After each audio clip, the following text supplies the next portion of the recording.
This clip is brought to you by SaveWithConrad.com.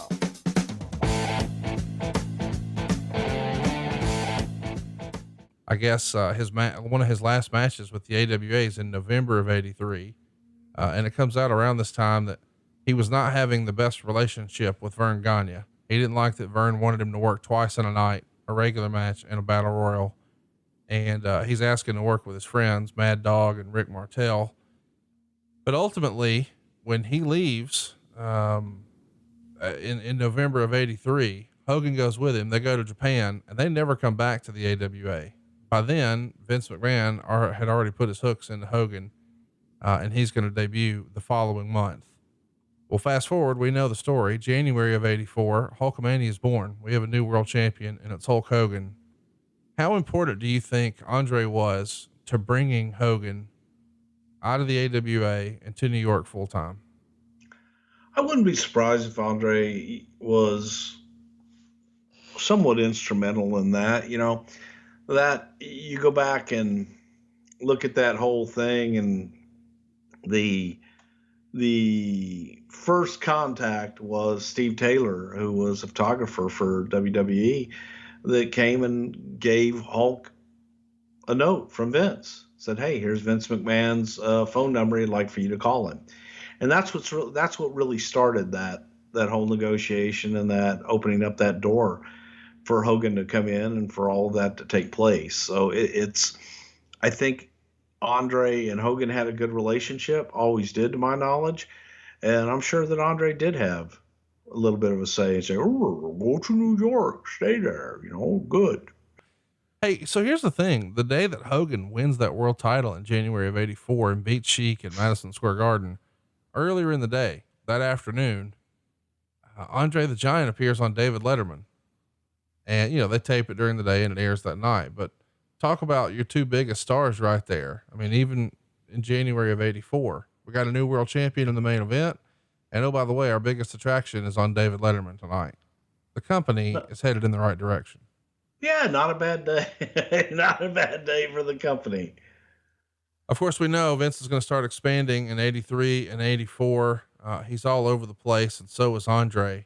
Alan wants to know, did Paul Bosch have any good Andre stories, or do you have any good stories of them together? I've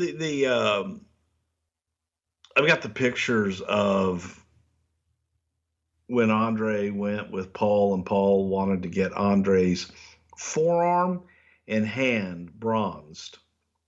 So he had Andre go to the place that did the French Angels death mask and everything, and put Andre's from his elbow down into this cast.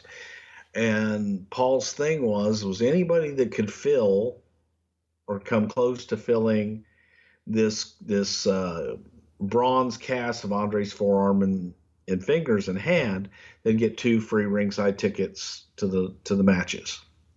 And one guy came in, older gentleman, big, tall guy. Now, he didn't fill it out in girth, but he was able, from elbow, and his fingers actually filled the holes in length as Andre. And Paul felt he came that close, he gets 2 tickets, because he never thought, and no one ever remotely even came close from there. And then Paul had Andre's foot bronzed as well. Now, those 2 things were sold. I believe a collector in Japan has both of them now.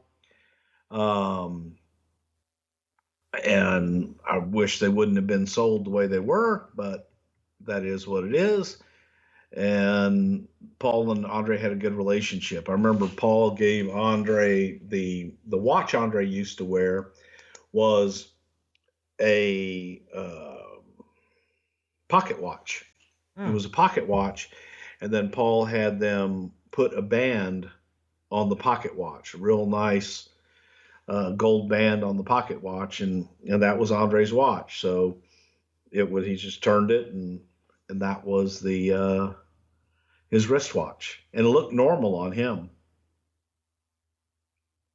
It's pretty remarkable. A wristwatch looks normal as a pocket watch. Hey, it's Conrad Thompson. Thanks for checking out the podcast here on YouTube. Be sure to hit the subscribe button and the notifications bell so you get a notice anytime we upload some new content. And go save yourself some money right now. If you're in a 30-year loan or you have credit card debt, it's not a matter of if I can save you money. It's a matter of how much. Find out right now for free at SaveWithConrad.com.